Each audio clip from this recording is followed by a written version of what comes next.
Hello and welcome to the my YouTube channel. दोस्तों, मुझे 10 साल का एक्सपीरियंस है टीचिंग में। अब ये टीचिंग करते वक्त मैंने बहुत सारे अलग अलग स्टूडेंट्स देखे। हर एक स्टूडेंट एक अलग ही होता है।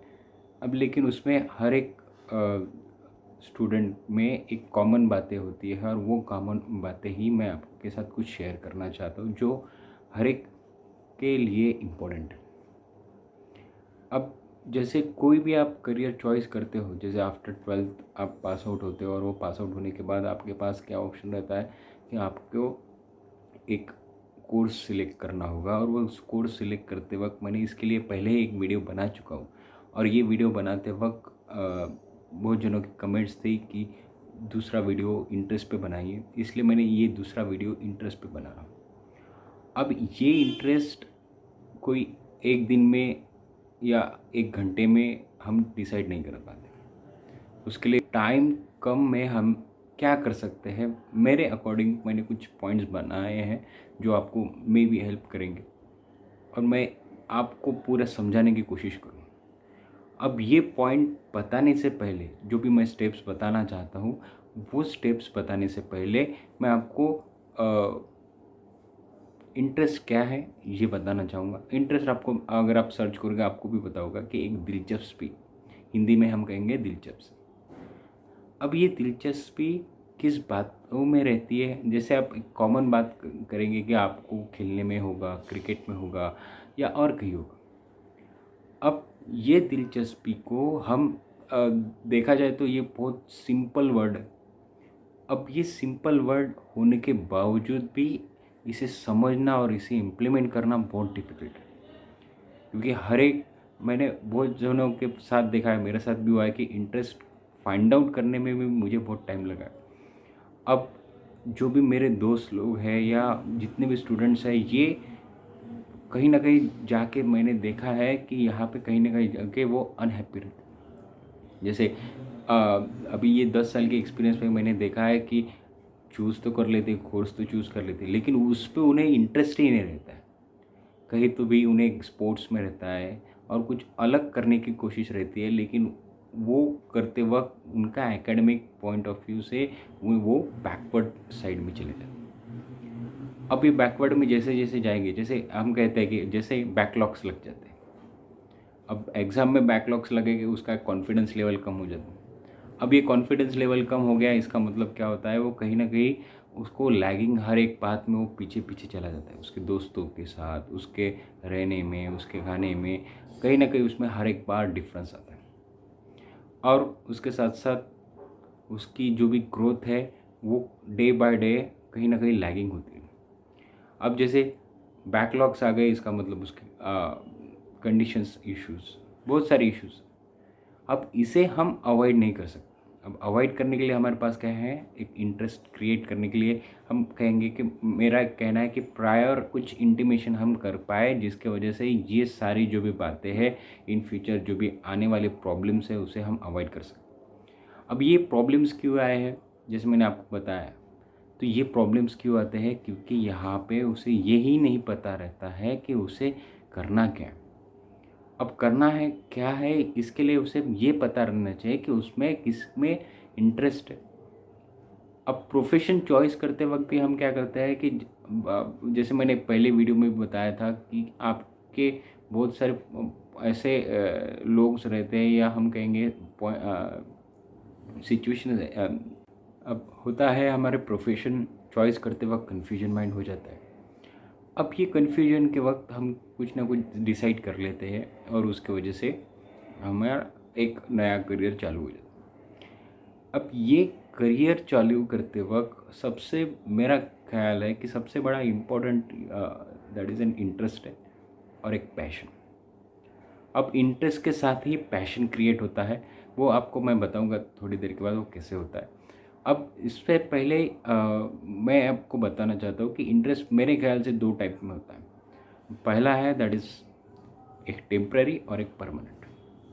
अब जैसे एक मैं आपको एक एग्जांपल देता हूँ कि सपोज़ आपने एक गाड़ी नई ली है और वो गाड़ी नई लेने के बाद आप क्या करते हो, रोज़ उसे क्लीन करोगे, उसे अच्छे से रखोगे, उसे रोज़ यूज़ करोगे अब डे बाय डे जैसे 6 मंथ हो गए, 1 साल हो गया, तो आपका उसमें क्या होता है, इंटरेस्ट कम हो जाता है, फिर दूसरी गाड़ी आप सोचते हैं। अब इसी तरह क्या होता है कि हम हर एक इसमें रहता है कि आपको एक कोई काम दिया जाएगा, तो उसमें भी क्या होता है, कुछ देर के लिए बहुत इंटरेस्ट से आप काम करोगे और डे बाय डे आपको वो काम में इंटरेस्ट कम हो जाता है।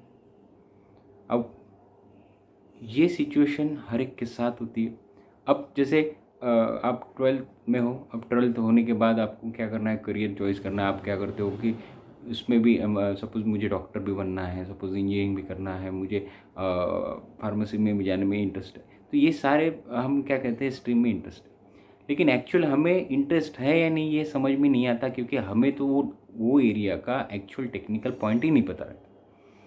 अब जैसे अगर हम डॉक्टर की बात करेंगे तो उसमें से हमें पता चल जाता है कि डॉक्टर क्या करता है, या हम कहेंगे फार्मासिस्ट क्या करता है, इंजीनियर्स क्या करता है, लेकिन उसमें से टेक्निकल बहुत सारी बातें हैं जो कोई किसी के ध्यान नहीं देता है, या हमें भी नहीं पता रहता कि उसमें क्या होता है और क्या करना हमें पड़ेगा, जिसकी वजह से हमें उसमें एक क्यूरियोसिटी थोड़ी देर के लिए रहती है। अब उसे हमें क्या करना है, परमानेंट इंटरेस्ट में कन्वर्ट करना पड़ेगा, क्योंकि मेरा ये कहना है कि हर एक जो भी इंटरेस्ट है वो इंटरेस्ट एक टेम्पररी रहता है, और वो टेम्पररी को हमें क्या करना पड़ता है, उसे एक कंटिन्यू में लाकर हमें क्या करना पड़ता है, उसे परमानेंट वे में लाना पड़ता है। अब जैसे मेरे कुछ स्टेप्स हैं जो आपको मैं शेयर करना चाहता हूँ। जैसे उसके लिए नाम दिए हैं मैंने, SI और R और O, SIRO। अब पहले एस, अब एस क्या कर रहे हैं हम, जितने आपके इंटरेस्ट है, सपोज़ आपको क्या करना है, डॉक्टर बनना है, या हमें फार्मासिस्ट में जाना है, या हम कहेंगे इंजीनियर बनना है, या हमें अकाउंटेंट बनना है, या चार्टर्ड अकाउंटेंट बनना है, तो ये सारे आप क्या करो, लिस्ट करो। अब ये लिस्ट आउट करने के बाद आपको उसके बारे में एक next step, that is an I. अब आई क्या है, ये इन्फॉर्मेशन आपको कलेक्ट करना है उस फील्ड के बारे में। अब जैसे आप मैं एक एग्जांपल के लिए बता रहा हूँ, डॉक्टर अगर आपको बनना है, तो डॉक्टर बनते वक्त आपके लिए जो भी एक जनरल 12th में रहता है, that is N general stream रहता है, तो जनरल स्ट्रीम में आपको बायोलॉजी सब्जेक्ट रहता है। अब ये बायोलॉजी सब्जेक्ट में आपको इंटरेस्ट रहता है, लेकिन अब यहाँ पे सबसे इम्पोर्टेंट ये है कि अगर आपको वो बायोलॉजी में इंटरेस्ट है, तो उसके टेक्निकल पॉइंट्स क्या है। जैसे अगर आपकी ह्यूमन बॉडी है, तो ह्यूमन बॉडी में कौन से फिजिकली उसमें उन्हें टेक्निकली क्या कहते हैं, और उसका वर्कआउट कैसे होता है, ये इन बातों में अगर आपको इंटरेस्ट है, या हम कहेंगे याद करने में, या हम कहेंगे उसे समझने में हमें इजी जाता होगा, तो वो क्या होगा, दैट इज़ एन एक सबसे इम्पोर्टेंट पॉइंट। ओके, तो ऐसे कुछ आपको क्या करना पड़ेगा, इन्फॉर्मेशन कलेक्ट करना पड़ेगा। अब इन्फॉर्मेशन कलेक्ट करते वक्त आपके पास क्या है, आपके दोस्त या आपके कोई रिलेटिव होगा जो क्या करेगा, वो स्ट्रीम में पहले से ही वर्कआउट कर रहा होगा, तो उस पे से कहीं ना उस पे से बुक्स ले सकते, या आपके पास इंटरनेट है, अवेलेबल है। अब इंटरनेट पे बहुत कुछ अवेलेबल है, वो आपको इजीली कहीं से भी मिल जाएगा। अब करना क्या है, ये दूसरा स्टेप समझ में आएगा कि आपको इन्फॉर्मेशन कलेक्ट करना है, और वो टेक्निकली ऐसी बातें आपको एक बुक लेना पड़ेगा जिस पे से आपको क्या करना है, वो स्ट्रीम के related. Next that is R. और आर ये यहाँ पे क्या है कि आपको क्या करना है, जो भी आपने वो कलेक्ट इन्फॉर्मेशन ली है, वो आपको क्या करना है, रिपीट रीड करना है। आपको अप टू 30 डेज़ क्या करना है, उसे रीड करना है, 1 घंटा 2 घंटा। सपोज़ आपके जो भी आपने सिलेक्ट किया है टॉपिक्स, या हम कहेंगे स्ट्रीम सिलेक्ट की है कि ये स्ट्रीम में मुझे जाना है, सपोज़ 3 स्ट्रीम्स है। अब ये तीनों स्ट्रीम के आप क्या करो, 3-3 घंटे थोड़ा सा पढ़ के देखो रोज़। जैसे आप अभी आपके पास टाइम बहुत है, आपको डिसाइड करना है, तो डिसाइड करते वक्त अगर आपने वो 3-3 घंटे अगर आपने पढ़ा, 3 घंटे या 2 घंटे 1 घंटा जितना भी आपका हो सकता है, अब वो पढ़ते वक्त आपको क्या करना है, 30 दिन तक, या आप अगर आपके पास टाइम कम है तो 20 दिन सोच ली। अब ये 20 दिन तक आप क्या करो, उसे पढ़ो। अब पढ़ते वक्त क्या करना है कि आपको जो भी पढ़ रहे हो उसमें आपको कुछ नया या हम इंटरेस्टिंग जो एरिया में लगेगा, अब ये कब तक प्रोसेस करना है, अब तो 30 दिन। अभी 30 दिन में आपको एक नया, मैं और एक स्टेप बता रहा हूँ, दैट इज़ एन ओ। अब ये ओ क्या करना है, that is N observation point. आपको ये ऑब्जर्व करना है, जैसे आप पढ़ते जाओगे तो उसमें किस एरिया में आपको क्या लग रहा है, इंटरेस्ट लग रहा है, वो आपको क्या करना है, ऑब्जर्वेशन में। अब ये एक दिन में होगा नहीं, अब जैसे 10 दिन हो गए, 15 दिन हो गए, तो वो दिनों में आपको ये पता चल जाएगा कि आपको किस एरिया में इंटरेस्ट है। मान लो आपको क्या करना है, इंजीनियरिंग फील्ड में भी जाना होगा, मान, तो उसके बारे में आप क्या करो, उसकी टेक्निकल बातें जो भी रहेंगी, जैसे आप अगर कोडिंग, आपको सबसे ज़्यादा प्रोग्रामर रहता है, तो वो प्रोग्रामर के आप क्या करो, कुछ बुक्स लो और वो बुक्स पढ़ो। वो पढ़ते वक्त अगर आपको कुछ इंटरेस्ट लगता है, अब जैसे 12th में भी बहुत जनों को क्या है, प्रोग्रामिंग के सब्जेक्ट्स रहते हैं, तो वह वो उसके अलावा कुछ और नए जो भी ट्रेंड चल रहे हैं उसके टॉपिक्स पढ़ो।